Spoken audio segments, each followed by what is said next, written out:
going to be seeing much through these. Morning folks, really impromptu video today.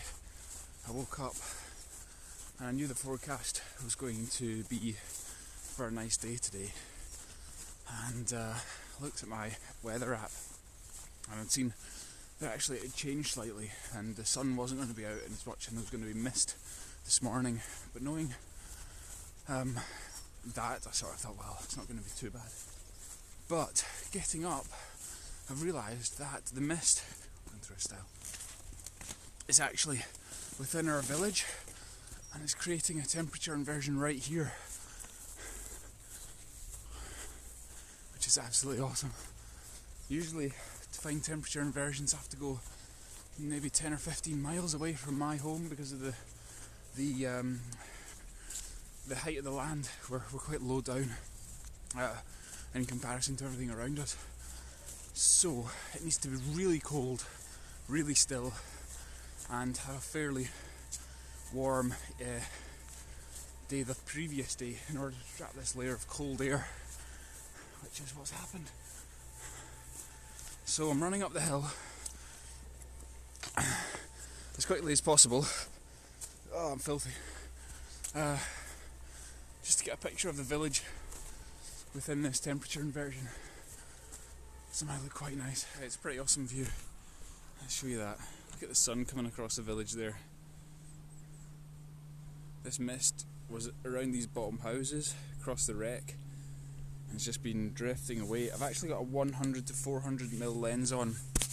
That's the lens I usually use for wildlife, and I'm using it now for some really deep landscapes way in there because I don't have the reach on my other lenses. This has been so rushed. There's been no introduction to this video. There's nothing. It's a bit rubbish really, I'm sorry, but it was a bit of a rush. I've not even got my contact lenses in. I'm still rushing. Let's see what we can get.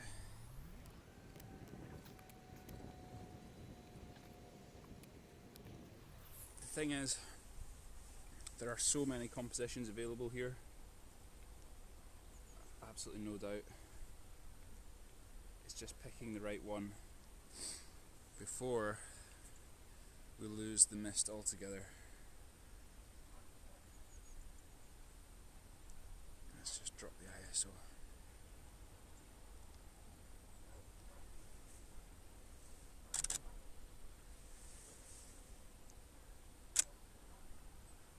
That's quite nice really. Let me show you that in a second. I know this is terrible viewing, having to concentrate. The sun is just starting to hit these trees over here. I'm pointing down here into this really misty patch to try and get some really atmospheric shots. Let's see what I can... So I can zoom right in and get these nice trees, which is such a rarity round here. My house is just down there, so it's a real rarity to be able to do this, hence why I'm so excited. Doesn't seem that much, I grant you, but yeah, it's a real rarity. Yeah, I've been up here quite a few times. I've used this wall as a leading line quite a lot of the time to try and get some pictures of the village, especially at sunset because the sun will be over in this direction. It never really seems to work properly, so I've been so lucky. But mist, because of its transient nature, because it's only around for that little period of time before it disappears, makes it that's so special, makes me get so excited about it. I'm like a child in a sweet shop. I feel really privileged that I've got to grab an hour or two where I can just utilise this and have it to myself, because there's nobody else here, apart from a few sheep, of course, seem to follow me everywhere. Anyway, I'm going to go back and do a few more compositions and look around. Running down here. This is really good video, I know. I'm sure you're hanging on every breath. Okay. The mist now, you can see, has come back up. I don't know whether there's a little bit of wind just pushing it up that way, but it's glorious. I'm now trying to get some compositions of the village, which is a real issue because I'm not very good at it. and the trees in here that I was photographing earlier are now completely covered in mist, and that's really nice, except there's now nothing really to photograph except the village. Maybe that hill over there.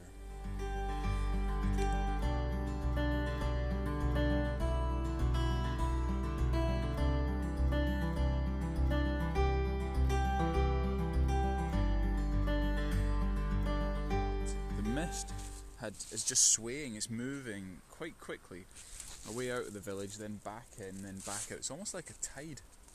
It's beautiful. But now the sun's come up enough that the tops, the golden first rays of light are now catching these trees, making them look really good. And I'm here with my usually a lens I use for wildlife, a long lens to try and pick out some of the detail, because I'm struggling to find a composition. And yeah, my filters attached to my wide angle lens are steamed up. I'm not quite sure how that's happened out here, but yeah, all to do with a bit of frosty ground and warming air, I suppose. All very fascinating. So yeah, I'm going to carry on collecting a few more images. It's been quite a productive morning, I suppose, in an abstract type of way, but because the mist keeps changing, the compositions keep changing, so it's constantly adjusting to some of these. So I'm going to stick it back down here.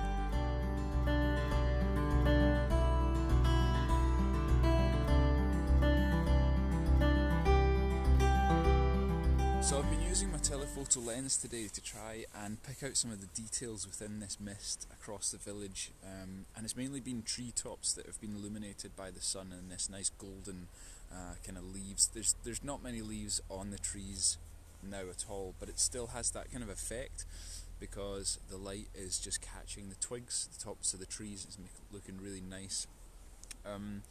One thing I have found is, and I learned this a while ago, but I thought it was a good tip to share, is I've had to switch to my long lens simply because I couldn't find a composition I was happy with. And I think the issue there is that when you have something, your subject, and you remove yourself, you go too far away from it. If I'm using a 17 to 40mm lens, and you just can't get enough, the distance between you need to zoom in to find some foreground interest and then lead into the kind of main part of the image. Now, you don't always have to have some foreground interest, but right now that's the problem I'm having. There's nothing around here that I can find in this short space of time to sort of use as something interesting and then lead into the main part of the image, the fog, the mist, the temperature inversion. And what that means is that I've got this space between the background and the foreground of the image that is really dead. It's not doing anything, it's not contributing anything to the image. It's just, and it's not interesting either, and that's really kind of making me struggle. So that's been the main issue this morning, and that's the main issue I've had at this particular location time and time again. Unless you have a really strong maybe S curve or a lead-in line or something like that, it's been very, very difficult to get a composition I'm happy with. So luckily I did bring my long lens and I was able to run up, and I mean the mist is still changing even now. There's now shadows starting to appear from some of the trees across it. My hands are absolutely freezing. I ran up here completely ill-prepared, grabbed my tripod, grabbed my bag, grabbed the camera, and just ran up. So I'm not very well prepared for the weather because it's about -1, and but it's stunningly beautiful. And I'd mentioned earlier the chimney stacks. Now someone's got their fire on nice and early, and I don't blame them. But the smoke is almost the same consistency as the mist, and it's just seeping in, and we're getting some nice lines being drawn across the landscape. So I'm going to try a few more compositions with them. You'll see what I mean if I get to share the images. But otherwise, I'm going to leave it there because it's not been the greatest video, and I think my battery on my camera is about to run out. But yeah, thanks for bearing with me, and hopefully you like some of these more abstract images of the tops of trees illuminated by the dawn light. But yeah, if you like, hit a like. If you want to subscribe, that's great, and hopefully I'll have a new video up as soon as possible.